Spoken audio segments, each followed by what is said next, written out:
시청자 여러분 안녕하십니까. 뉴스7의 김명우입니다. 더불어민주당 이재명 대표가 5번째 검찰에 출석해 조사를 받고 있습니다. 피의자 신분이고 이번엔 대북송금 대납 의혹 관련 사건입니다.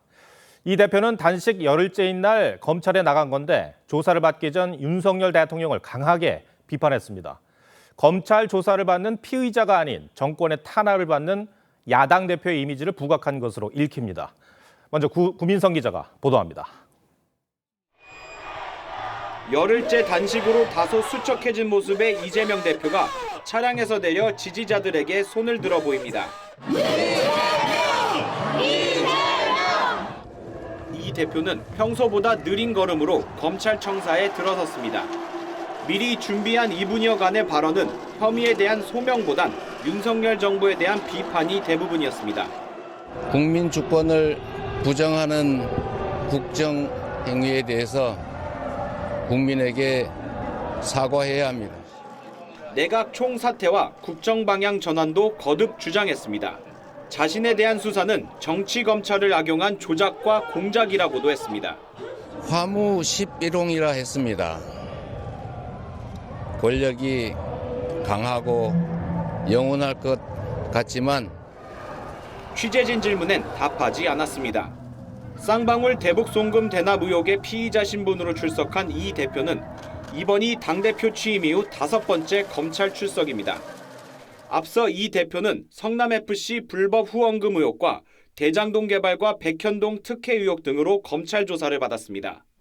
검찰은 단식 중인 이 대표의 건강 상태를 고려해 청사 주변에 구급차를 대기시켜 놓았습니다. 국민의힘은 개인 비리 의혹을 조사받는 이 대표가 민주투사인 것처럼 행세한다고 비판했습니다. TV조선 구민성입니다. 이재명 대표는 현재 9시간 가까이 조사를 받고 있습니다. 검찰은 이 대표가 단식을 하고 있는 상황을 감안해 의료진을 대기시키며 각별히 신경을 쓰는 모습입니다. 수원지검에 나가 있는 취재기자 연결하겠습니다. 황민희 기자, 검찰청사 분위기 전해주시죠.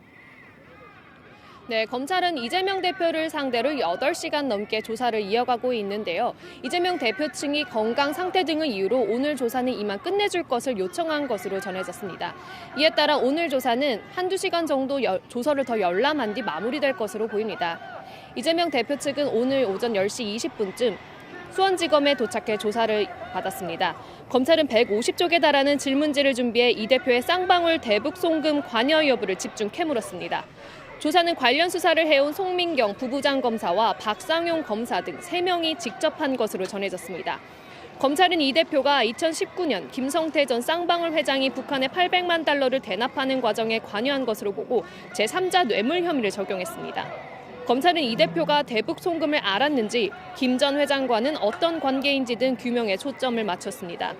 이 대표는 그동안 소환조사 때는 미리 준비한 진술서로 대부분의 답변을 가름했는데 오늘은 검사 질문에 상당 부분 답변한 것으로 알려졌습니다.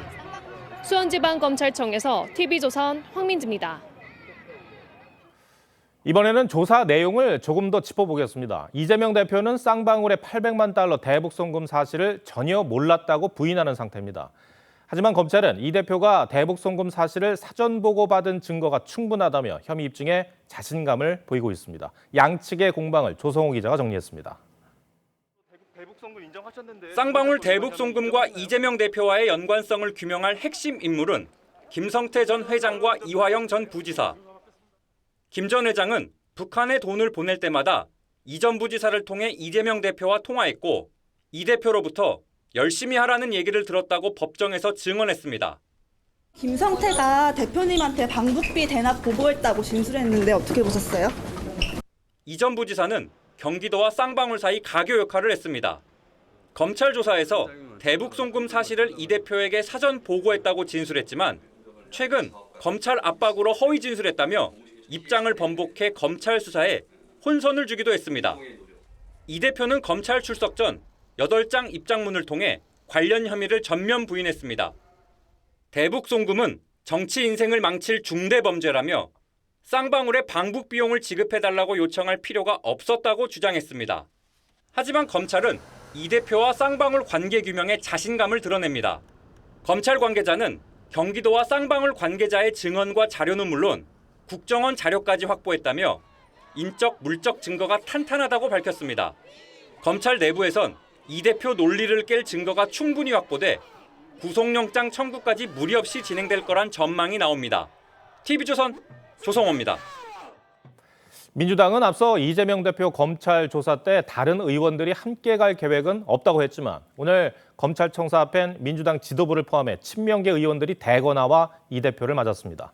민주당은 검찰이 이 대표에 대한 구속영장을 청구할 경우 체포동의안 표결을 어떻게 할지를 놓고 고민이 깊습니다. 장세희 기자가 보도합니다. 이재명 대표가 미리 도착해 있던 의원들과 한 명 한 명 악수를 나눕니다. 조정식 사무총장 등 당 지도부와 친명계 의원 18명이 이 대표를 맞았습니다. 양이원영 의원은 눈시울을 붉히기도 했습니다. 개별적으로 가시는 분들이 있을 수가 있는데요. 사전에 조직해서 가거나 뭐 그런 내용은 없습니다. 민주당은 검찰이 지금 이 대표를 부른 건 추석밥상에 이 대표의 체포동의안 이슈를 올리겠다는 술책이라고 비판했습니다. 검찰이 이르면 다음 주 이 대표에 대한 구속영장을 청구할 경우 체포동의안은 오는 21일로 예정된 본회의에 보고된 뒤 다음 본회의가 있는 25일 표결에 붙여질 가능성이 높습니다. 친명계 의원들은 부결에 힘을 싣는 분위기입니다. 정치 탄압 수사라고 우리가 다 민주당에서는 규정하고 있고 인정하고 있는데 이것을 포기할 일은 아니다. 저는. 다만 이 대표의 불체포 특권 포기 약속을 저버렸다는 비판이 나올 수 있다는 게 부담입니다. 민주당 의원 30여 명이 의결 정족수만 채운 뒤 나머지 의원들은 집단 퇴장하는 방안도 거론됩니다. 여당의 찬성으로 체포동의안이 가결되더라도 민주당은 동의하지 않았다는 정치적 메시지를 던지겠다는 일종의 중재안입니다. TV조선 장세희입니다. 이재명 대표가 출석한 검찰청사 앞에서는 이번에도 지지자들과 그 반대쪽이 모두 모여 시끌벅적했습니다. 서로 고성을 주고받으며 몸싸움 직전까지 가는 격앙된 모습이었습니다. 주민들은 주말 아침 집회 소음에 교통 통제까지 불편을 겪어야 했습니다. 구자영 기자가 취재했습니다.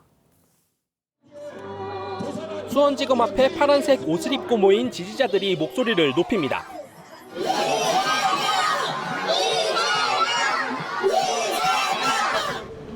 (30m) 정도 떨어진 도로 건너편에서는 보수 성향 단체가 맞불 집회를 벌입니다. 오늘 이재명 대표가 출석한 수원지검 앞에는 찬반단체 300여 명이 집회에 나서 서로 고성을 주고받으며 신경전을 벌였습니다. 일부 몸싸움 위기까지 벌어졌지만 경찰이 가로막으면서 큰 충돌은 없었습니다. 집회 참가 차량이 수원지검 앞으로 모여들면서 인근 도로는 오전 한때 차량이 통제됐습니다. 지난 1월 이재명 대표가 성남지청에 출석할 당시 1000여 명이 몰렸을 때와 비교하면 오늘 집회 규모는 3분의 1 정도로 줄었습니다. 하지만 찬반 집회 양측이 확성기 등 장비까지 사용하면서 인근 주민들은 주말 아침부터 불편을 겪어야 했습니다. 아침에 한 8시 마이크들이 깨뜨리니까. 이재명 대표가 검찰에 출석할 때마다 찬반 맞불 집회가 요란하게 열리면서 애꿎은 주민들만 되풀이되는 생활 불편에 한숨 짓고 있습니다. TV조선 구자영입니다. 검찰 안팎에선 이재명 대표에 대한 소환 조사는 오늘이 사실상 마지막이 될 것이란 전망도 나옵니다. 이 대표 조사는 마무리 단계라는 얘기인데 앞으로 어떻게 되는 건지 검찰 출입하는 권영석 기자에게 물어보겠습니다. 자, 권 기자, 오늘이 이재명 대표 5번째 소환 조사예요. 그동안 어떤 혐의로 불려갔었는지 정리를 한번 해볼까요? 네, 오늘까지 이 대표는 크게 4가지 사건으로 검찰 조사를 받았습니다. 첫째는 성남FC 불법 후원금 사건인데 이 대표가 성남시장 시절 기업 민원을 해결해주고 그 대가로 성남FC에 133억 원 불법 후원금을 내게 했다는 의혹입니다. 이 건으로 1월 현직 야당 대표 최초로 검찰 조사를 받았습니다. 소환 조사는 정치 검찰이 파놓은 함정이라는 거 잘 알고 있습니다.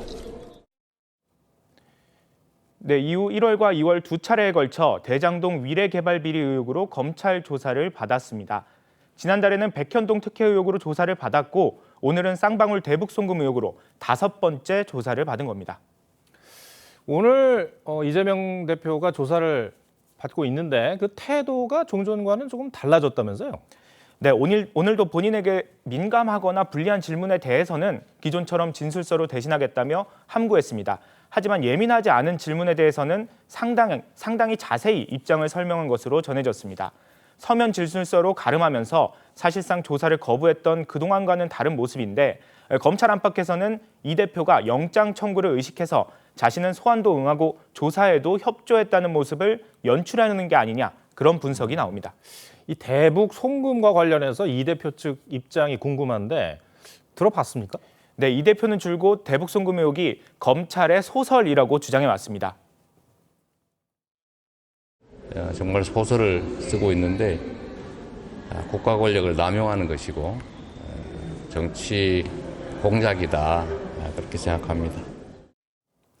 네, 저도 오늘 조사 전에 이 대표 측과 통화를 해봤는데 입장 변화는 없었습니다. 이 대표 측 관계자는 정치인은 한 표 던져준 사람에게도 고맙다면서 인사를 하는데 김성태 회장이 이 대표를 위해 북한에 800만 달러를 대납해줬다면 차라도 한잔 하지 않았겠냐 이렇게 반문을 했습니다. 결국 검찰이 쌍방울 변호사비 대납 의혹을 캐다가 아무것도 나오지 않으니까 엉뚱한 대북 송금 의혹을 물고 늘어진다는 입장입니다. 검찰도 할 말이 있을 것 같습니다. 네, 검찰이 억울해하는 것도 바로 이 부분입니다. 대북 송금 의혹은 검찰의 쌍방울 압수수색 영장이 쌍방울 측 변호사에게 유출된 사건을 수사하는 과정에서 우연하게 드러난 것으로 알려졌습니다. 이 때문에 쌍방울 수사를 전담하던 특수부, 그러니까 형사 6부가 아니라 형사 1부에서 발견한 겁니다. 수사 도중에 중대 범죄가 새로 드러났는데 수사를 해야지 그냥 덮으면 그게 더 문제 아니냐 이런 입장입니다. 예. 그러니까 이번 사건, 그러니까 대북 의혹 사건, 대북 송금 의혹 사건 핵심 인물이 이화영 전 부지사인데 이 전 부지사의 진술이 자꾸 바뀌거든요. 어떻게 수사에 영향이 있겠습니까? 네, 일단 먼저 이 전 부지사의 입장을 간략하게 정리해 보겠습니다. 사건 초기 이 전 부지사는 대북 송금은 없었다고 했습니다. 하지만 나중에 대북 송금이 있었고 이 대표에게 보고도 했다는 취지로 진술을 바꿨습니다.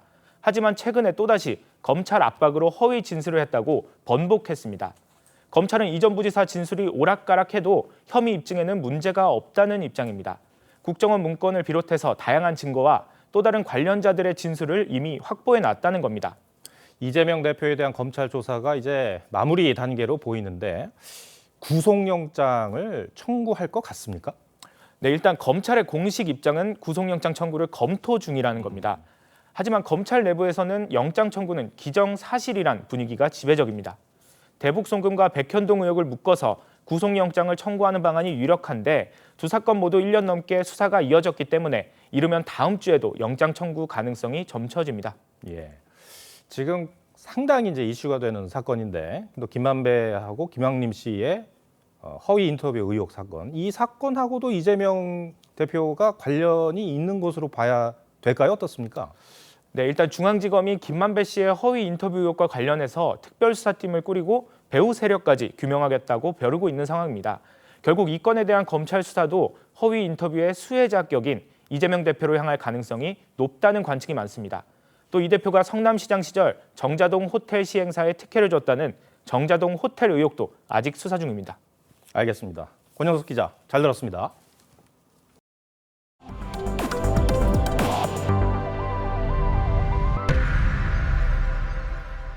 네, 북아프리카 모로코에서 한밤중에 규모 6.8의 강진이 발생했습니다.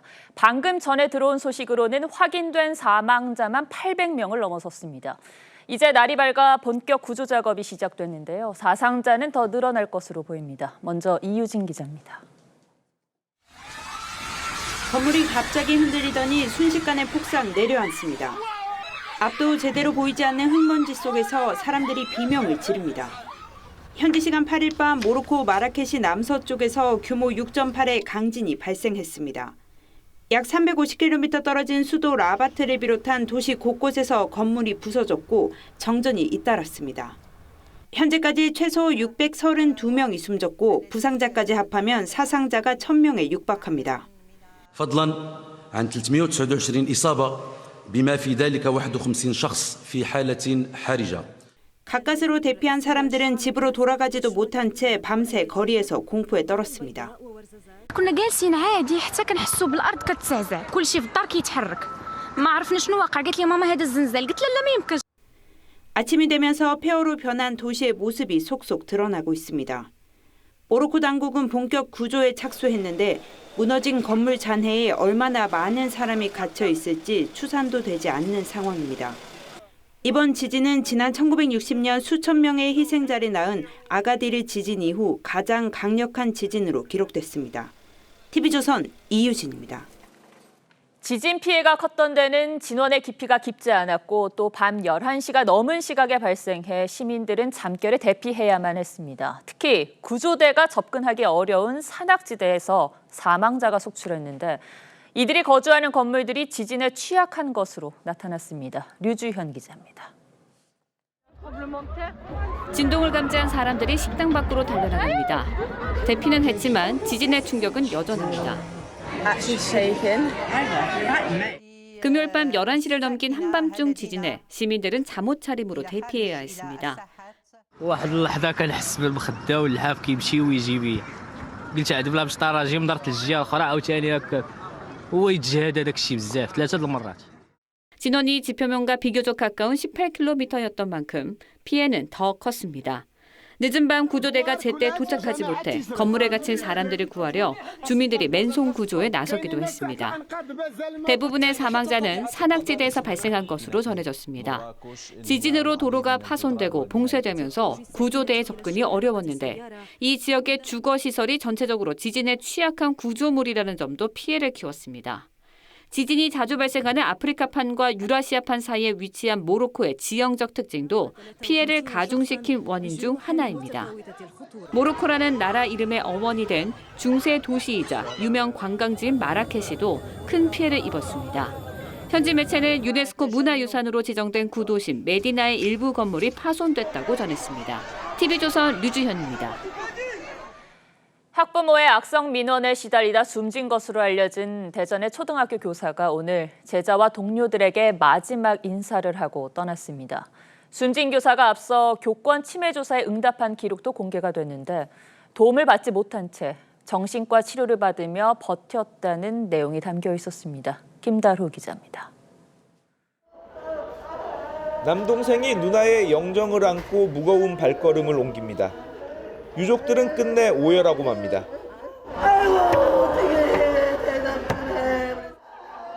4년 동안 학부모의 악성 민원에 시달리다 숨진 것으로 알려진 40대 여교사 A씨의 발인이 오늘 엄수됐습니다.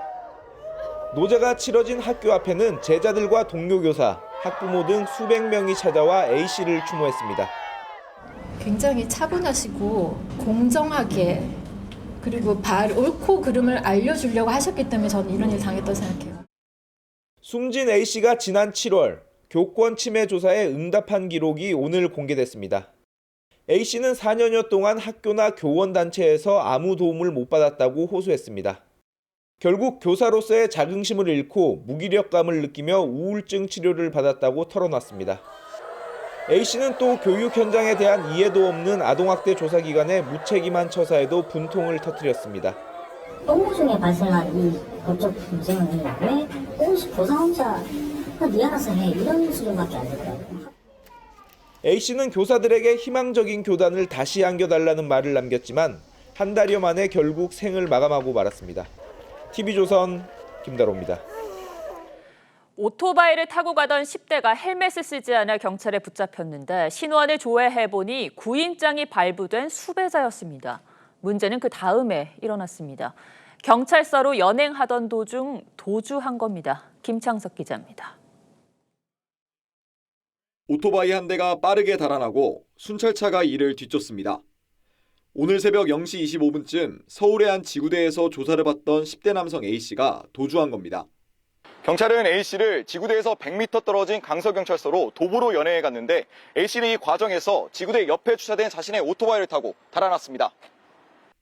A씨는 어젯밤 11시쯤 안전모를 쓰지 않고 오토바이를 몰고 가다 단속에 걸렸는데 신원 조회 결과 A씨는 보호관찰 대상으로 법원이 구인장을 발부한 B급 수배자였습니다. 경찰은 피의자가 10대고 구인장이 발부된 정도라 수갑을 안 채워도 될 것으로 판단했다며 현재 추적 중이라고 했습니다. 주황색 연기가 뿌옇게 퍼져 있고 소방대원들과 공장 직원들이 사고 현장을 조사합니다. 아침 8시 55분쯤 전북 군산의 OCI 공장에서 폐질산과 폐불산 등 화학물질 10톤가량이 누출됐습니다. 그 이동대 그 탱크 차량에 탱크에 크레인이 가가지고 그것이 쏟아진 것 같아요. 화학물질이 공장 밖으로는 새지 않아 인명피해는 없었지만 인근 주민 20여 명이 대피했습니다. TV조선 김창섭입니다. 네, 아침 저녁으로 공기 온도가 꽤 낮아졌습니다. 하지만 한낮에는 30도를 넘는 늦더위가 이어지고 있는데 시민들은 이 따가운 햇볕을 피하면서 더디게 오고 있는 가을의 축제를 즐겼습니다. 임서인 기자입니다. 긴장한 표정의 아이들이 종이 비행기를 힘껏 날립니다. 기대보다 멀리 간 비행기에는 환호를. 바람에 고꾸라진 결과엔 머리를 감싸줍니다. 1926년 국내 최초의 비행장이 만들어진 서울 여의도에서 열린 종이 비행기 행사입니다. 오늘 축제에는 70개 가족과 어린이 학생 등 697명이 참여해 가을 하늘에 비행기를 수놨습니다. 동생이 응원해줘서 더 든든했어요. 여의도 외에도 코로나 대유행이 잦아든 뒤 4년 만에 맞이한 마스크 없는 가을에 곳곳에서 축제가 열렸습니다. 서울 성북구에서는 중남미 14개국 대사관이 참여한 라틴 아메리카 축제가 열렸습니다. 하늘은 맑았지만 오늘 서울 낮 최고 기온이 31도까지 오르는 등 전국의 무더위가 이어지면서 시민들은 양산과 햇빛 가리개로 따가운 햇볕을 피했습니다. 건조하고 맑은 가운데 낮에는 햇볕에 의해 기온이 오르면서 기온차가 15도 내외로 크겠습니다. 이번 늦더위는 다음 주까지 이어지다 다음 주 중반부터 조금씩 기온이 낮아질 것으로 보입니다. TV조선 임서인입니다. 이번 주 치러진 9월 모의평가에서 수능을 재차 다시 보는 N수생이 13년 만에 최고를 기록했습니다. 킬러 문항이 사라지자 대학 수준을 높이거나 의대에 가려는 N수생들이 늘어난 겁니다. 지금부터 준비해도 승산이 있을 거란 판단에 올해 수능에서 역대 최대의 N수생이 몰릴 것으로 보입니다. 신경희 기자입니다. 수능이 68일 남았다는 글자가 칠판에 적혀 있고 학생들은 문제풀이에 집중합니다. 이미 고등학교를 졸업했지만 수능을 다시 보기로 결심한 N수생들입니다. 9월 모의평가에서 킬러 문항이 사라지자 어제 마감된 수능 원서 접수에 N수생들이 몰렸습니다. 난이도 입장에서 볼 때는 확실히 이전 시험보다는 조금 더 그 성적 올리기에 괜찮지 않을까 생각도 들어요. 모의평가에 응시한 N수생은 10만 4천여 명으로 전체의 약 22%를 차지해 2011년 이후 역대 최대였는데 본수능에서도 N수생 비율은 34.1%로 1996년 이후 최고 수준일 것으로 예측됩니다. 대학에 다니면서 수능을 다시 보는 이른바 반수생들도 늘고 있습니다. 지난해 스카이대학 중도 탈락자는 2,131명으로 최근 5년 새 가장 많았는데 이과 선호의 의대 쏠림 현상이 심화된 상태에서 킬러 문항까지 사라졌으니 상위권 학생들이 수능을 다시 볼 이유가 늘어난 겁니다. 부담도 좀 완화되었다. 심리적으로 다시 한번 어떤 재도전할 수 있는 어떤 분위기가 조성됐다. 이렇게 볼 수도 있습니다. 다음 주부터는 대학별 수시원서 접수가 본격 시작되는 가운데 올해 수능은 11월 16일 치러집니다. TV조선 신경입니다. 북한이 오늘 새벽 구구절로 불리는 정권 수립 75주년을 기념하는 열병식을 열었습니다. 이 대륙간 탄도미사일 같은 전략 무기 대신 생수차와 트랙터를 활용한 무기들이 여럿 등장했습니다. 열병식을 지켜보는 김정은 위원장 옆엔 딸 김주애가 앉았습니다. 이태영 기자가 보도합니다. 송비서 동지, 공화국 창건 75돌 경축 열병식은 준비되었습니다. 김정은이 손을 들어 화답하자 노동자와 농민으로 이뤄진 병사들이 오토바이와 트랙터에 올라탑니다.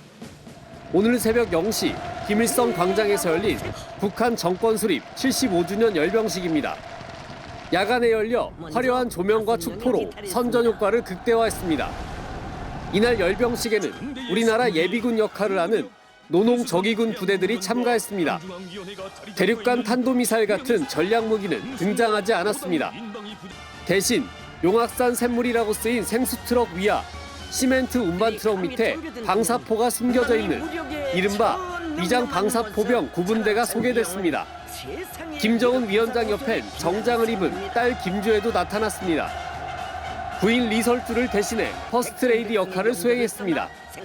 김정은 입장에서는 김주혜를 동반하는 것이 미래 세대를 자기가 관심을 갖고 끌어간다라는 선전적인 목적이. 이번 열병식은 올해만 3번째입니다. 한 해 이렇게 많이 열리는 것은 김정은 집권 이후 처음으로 경제난 속 내부 결속용으로 해석됩니다. 중국은 류거중 국무원 부총리를 대표단으로 보냈지만 러시아는 고위급 대표단을 보내지 않았습니다. 이르면 다음 주 예상되는 김정은과 푸틴의 북러 정상회담을 염두에 둔 결정인 것으로 추정됩니다. TV조선 이태형입니다. 아세안 일정을 마치고 인도로 이동한 윤석열 대통령이 2년 연속 참석한 G20 정상회의에서 이 기후 위기에 대한 한국의 역할을 강조하는 책임 외교를 공약했습니다. 그 첫 번째 실천으로 녹색 기후 기금에 3억 달러를 지원하겠다고 발표했습니다. 인도 현지에서 김정우 기자가 보도합니다. 주요 20개국 정상들이 차례로 회의장에 들어서는 가운데 윤석열 대통령이 인도 모디 총리와 반갑게 인사를 나눕니다. 캠프 데이비드 정상회의 3주 만에 한미 정상의 조우도 이루어졌습니다. 하나의 지구란 주제로 시작된 첫 정상 세션에서 윤 대통령은 기후 대응에 취약한 개도국의 재정과 기술을 지원하는 녹색 사다리를 약속했습니다. 기후변화에 취약한 국가들의 대응 노력을 돕는 녹색 사다리 역할 수행을 천명하며 주요국의 지지를 이끌어내었습니다. 인천 송도에 사무국을 둔 국제기구인 녹색기후기금 GCF에 3억 달러를 추가 공유하겠다고 발표했고 원자력 발전과 수소에너지를 중심으로 한 청정에너지 전환과 선박의 탈탄소화를 추구하는 녹색 해운항로 구축을 주도하겠다고 했습니다. 하나의 미래란 주제로 진행되는 내일 회의에선 우크라이나 지원 확대와 함께 디지털 분야까지 이어지는 규범 정립을 강조할 계획입니다. 무력 침공 금지라는 법 원칙에 기초한 국제사회의 도움으로 70여 년 전에 나라를 지킬 수 있었듯이 이후 다자주의에 기초한 무역 규범을 아세안 회의에서 10개국 정상을 따로 만난 윤 대통령은 이번 G20 정상회의에서도 10여 개국과의 추가 양자 회담을 통해 부산 엑스포 유치전을 이어갈 계획입니다. 인도 뉴델리에서 TV조선 김종호입니다. 네, 이번 G20에서 단연 주목받는 나라는 의장국 인도입니다. 이 모디 인도 총리는 다리 역할을 자처하며 활발한 외교전에 나서고 있습니다. 이 인도는 최근 인류 최초로 착륙선을 달 남극에 안착시키는 쾌거를 이뤘지만 이 G20 개최를 위해 판자촌을 철거하는 등 인도 내부의 빈부격차 명암도 분명히 드러나고 있습니다. 한지연 기자가 보도합니다. 모디 인도 총리가 각국 정상들을 반갑게 맞이합니다. 시진핑 중국 주석과 푸틴 러시아 대통령이 불참했지만 의장국인 인도는 공동선언이 거의 준비돼 있다며 G20 정상회의 성공 개최를 자신했습니다. G20 के प्रेसिडेंट के तौर पर भारत पूरी दुनिया का आह्वान करता है कि हम मिलकर सबसे पहले इस ग्लोबल ट्रस्ट डेफिसिट को 무엇보다 인도 정부는 대대적인 홍보전에 나서고 있습니다. 실제 뉴델리 거리 곳곳에는 총리 사진과 함께 대표단을 환영하는 메시지와 광고판이 즐비합니다. 포장도로에 새로 심은 나무가 늘어서기도 했습니다. 다만 이런 최신 시설을 만들기 위해 노점상들은 갈 곳을 잃었습니다. सर ये G20 की वजह से थोड़ी प्रॉब्लम आ रही है बस इसकी वजह से नहीं तो वैसे कोई दिक्कत नहीं थी वैसे चल रही थी अपनी गाड़ी खर्चा पानी जो भी 빈민가 주민들은 아예 노숙자 신세로 내몰렸습니다. G20 के चक्कर में बोरे खाली कर दो सफाई करना पूरा. 인도는 불법 구조물을 철거했을 뿐이라는 입장이지만 인권단체들은 올해만 수십 개의 판자촌이 없어졌고 30만 명이 강제 이주한 걸로 추산하고 있습니다. TV조선 한지은입니다.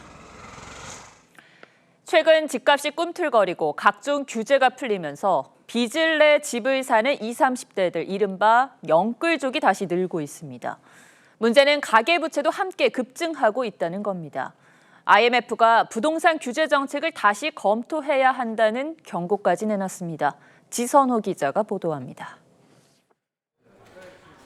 2년 전 대출 3억 원을 끌어다 서울의 아파트를 산 30대 A씨. 당시 2.8%였던 대출 금리는 현재 2배까지 치솟았습니다. 160만 원에서 170만 원 정도. 저축 같은 것도 이제 못하고 대출에 모든 걸 쏟고 있죠.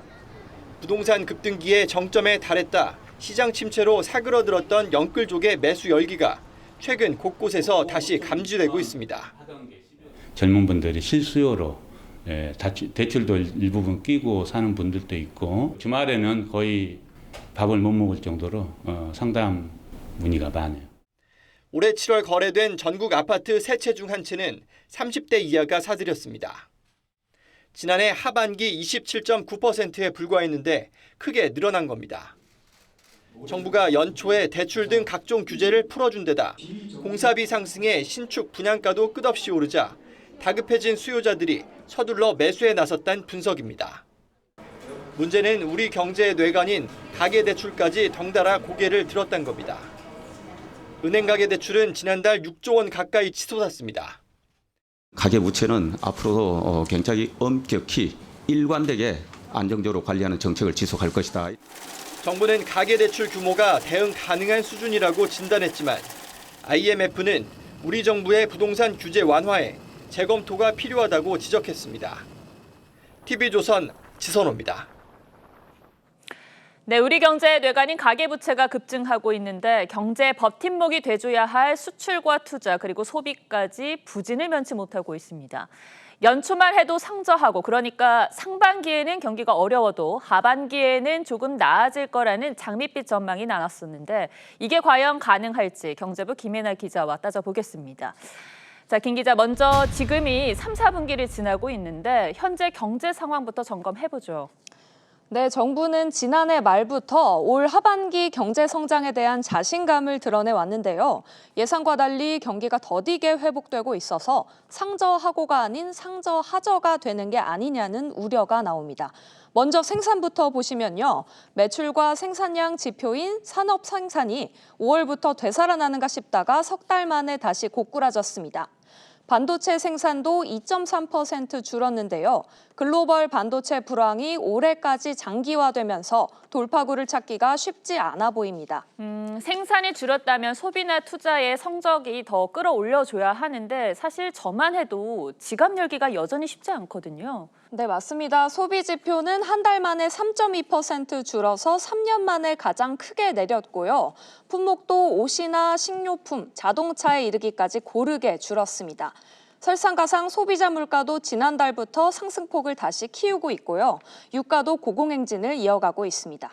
이 자고 나면 물가가 오르는 상황이다 보니 소비는 더 위축될 것으로 보입니다. 투자 성적도 비슷하게 부진했습니다. 설비 투자는 8.9% 줄었는데 유럽발 재정위기가 한창이던 지난 2012년 3월 이후 최대 감소폭입니다. 다만 정부는 이런 트리플 침체에 역대급 폭우가 악재로 작용했고 또 자동차 개별 소비세 인하가 바로 전달인 6월에 끝난 탓에 일시적인 요인들의 영향이 컸다고 봤습니다. 네, 일시적 요인이 있다지만은 그래도 하반기 경제 회복은 확신할 수가 없는 상황인데 내년에는 반등하겠습니까? 네, 내년에도 경기 둔화 터널을 빠르게 벗어나긴 어려울 것이란 목소리가 큽니다. 통상 성장률 2%를 심리적인 마지노선이라고 부르는데요. 이 글로벌 투자은행 8곳 중에 무려 5곳이 내년 우리 경제 성장률을 1%대로 전망했습니다. 한국은행도 지난달 내년 성장률을 0.1%포인트 더 내린 2.2%로 예상했습니다. 계속해서 전망 수치가 낮아지는 이유가 뭡니까? 네, 먼저 무역 부진 장기화 우려가 큽니다. 최대 수출국인 중국이 휘청이고 있기 때문인데요. KDI의 설명 직접 들어보시겠습니다. 중국 경기가 안 좋기 때문에 중국 정부가 경기 부양책을 많이 쓰고 있는데 그것이 크게 효과가 나타나지 않는 경우에는 저희가 1.5%를 전망했습니다만 그거보다 좀 큰 폭으로 하회할 가능성도 있다. 여기에 미중 무역 분쟁도 업계 우려를 키우고 있습니다. 최근 반도체를 둘러싸고 미중 간 갈등이 다시 고조되면서 이미 국내 업체들이 비상이 걸렸는데 미국이 중국에 대한 제재를 더 강화할 경우 그 여파도 무시할 수 없기 때문입니다. 10개월 만에 90달러를 돌파한 국제 유가도 복병인데요. 곧 100달러를 돌파할 거란 전망까지 나와서 에너지 90%를 수입하는 우리나라로선 무역 수지 악화 가능성이 큽니다. 이러다 우리 경제가 장기 침체에 들어가는 거 아닙니까? 네, 민간에서는 수출이 빨리 회복되지 않으면 경기 반등 없이 장기 침체로 흘러가는 L자형 침체에 접어들 거란 경고가 나오고 있습니다. 물가 안정화와 함께 수출 다변화 노력도 지속적으로 기울일 필요가 있다는 게 전문가들의 지적입니다. 네, 추석을 앞두고 과일을 사기 부담스러울 정도로 물가가 올랐던데 빚도 늘고 있어서 걱정입니다. 정부 당국이 경제 살리기를 최우선으로 삼았으면 합니다. 김 기자 잘 들었습니다.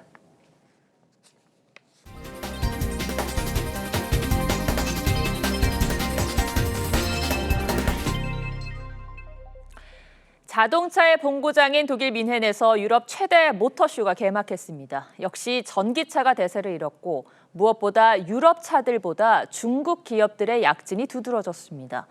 또 우리 완성차 업체인 현대와 기아는 빠지고 삼성과 LG 같은 전자회사들이 참가했습니다. 이러한 현상들은 전기차 산업의 흐름을 보여주는데요. 윤재민 기자가 여기에 포커스를 맞췄습니다. 계기판을 없애고 주행 정보를 앞유리에 담은 새로운 디자인의 BMW부터 We are pushing the boundaries to make sure that visions don't end up as unfulfilled dreams. No. Together we turn visions into reality.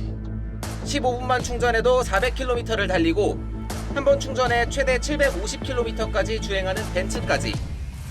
자동차의 본고장 독일 뮌헨에서 열린 유럽 최대 자동차 쇼 IAA 모빌리티에서 유럽 자동차 업체들은 전기차 기반의 다양한 콘셉트 카드를 선보였습니다. A rebel with a purpose to prove that electric car of the future can be sexy and emotional. The maximum provocation of Cupra design. 거대 내수 시장을 발판 삼아 약진하고 있는 중국 전기차 업체들도 유럽 시장 진출에 자신감을 보였습니다. I mean, it's obvious that every second electric car is sold in China, so many people there have the need of cars, and it's a huge market. 중국 업체만 47곳이 참여했고 판매 대수 기준 세계 최대 전기차 업체가 된 BYD의 전 시장 면적은 벤츠의 2배에 달했습니다. Today, I'm proud to officially announce another 2 new highlight models to our European customers. 개발 단계의 콘셉트카에 주력한 유럽 업체들과 달리 중국은 가성비를 앞세운 모델을 여럿 선보였습니다. 반면 최근 동남아 시장에 힘을 싣고 있는 현대와 기아 등 우리 완성차 기업들은 올해 참가하지 않았습니다. 대신 전기차의 핵심 부품 시장을 노린 삼성과 LG가 처음 등장했습니다. 삼성전자는 차량용 반도체를, 삼성 SDI는 고성능 배터리를 선보였습니다. Your car is becoming your mobile phone, your sitting room, the whole experience so that it comes with you when you're mobile. LG는 부품 생산 공장을 헝가리에 짓겠다고 발표하며 전기차 시장에 본격적으로 참전하겠다는 의사를 밝혔습니다. Future mobility will transform into highly sophisticated electronic devices and can be seen as more of moving space to provide new experiences. 현대 모비스도 프레임을 자유롭게 조절할 수 있는 배터리 통합 플랫폼을 공개했습니다. 뉴스7 포커스였습니다. 네, 잠시 뒤 한국과 키르기스스탄의 23세 아시안컵 조별리그 2차전이 열립니다. 10회 연속 올림픽 본선에 가기 위한 매우 중요한 길목입니다. 황선홍 감독은 공격 축구로 필승을 다짐했습니다. 이 경기는 뉴스가 끝난 직후 TV조선에서 생중계됩니다. 이다솜 기자입니다. 파리올림픽을 향한 첫 관문이었던 카타르전은 아쉬움 그 자체였습니다. 한 수 아래로 평가했던 상대였지만 날카로운 공격은 보이지 않았고 오히려 엉성한 수비에 실책까지 나오며 0대2 패배라는 충격적인 일격을 당했습니다. 많이 급했던 것 같아요. 왜냐하면 저희가 초반에 실점을 했기 때문에 어떻게든 골을 넣으려고 공격을 하다 보니까 거기서 또 구멍이 나서 2차전 키르기스스탄을 상대로 황선홍 감독은 보다 공격적인 축구를 주문했습니다. 상대를 끌어내기 위한 그런 여러 가지 좀 그 상황을 좀 만들어야 될 것 같고, 뭐 공격적으로 조금 진행을 해서 점유율을 높여서 공격적으로 좀 진행을 해서 골을 얻을 수 있도록 그렇게 하겠습니다. 키르기스스탄의 선수비 후역습 전술이 예상되는 상황. 늦은 합류로 지난 1차전에선 결장했던 K 은바페. 정상빈이 이번엔 해결사로 나섭니다. 폭발적인 스피드와 저돌적인 돌파로 상대의 밀집 수비를 뚫을 정상빈의 한 방에 기대감이 쏠립니다. 아시안컵 본선 개최국인 카타르와의 경기 결과는 순위에 반영이 되지 않는 만큼 황선홍호는 키르기스스탄을 상대로 반드시 승리해 10회 연속 올림픽 본선에 새 역사를 쓰겠다는 각오입니다. TV조선 이다솜입니다.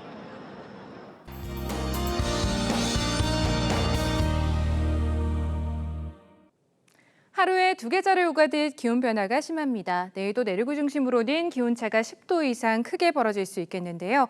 환절기 건강관리에 힘써 주셔야겠습니다. 내일도 전국이 맑다가 오후부터 구름 많아지겠습니다. 늦은 오후부터는 제주에 비가 조금 내리겠고요. 경기와 강원 내륙에는 한때 소나기가 지날 텐데요. 이 비와 소나기 모두 5mm 내외로 양이 많지는 않겠습니다. 내일 이른 아침 충북과 남부 내륙은 안개로 인해 가시거리가 200m 미만까지 좁혀질 수 있겠습니다. 교통안전에 유의하셔야겠고요. 아침 공기는 내일도 선선하겠습니다. 한낮에는 30도 안팎으로 기온차가 크겠습니다. 영남 해안은 내일까지, 제주 해안은 모레까지 너울에 의한 높은 물결이 예상됩니다. 모레 새벽에는 경남권 해안에도 비가 오겠고 다음 한 주 다소 흐린 날이 많겠습니다. 날씨였습니다. 9월 9일 토요일 뉴스 7 마치겠습니다. 함께해 주셔서 고맙습니다.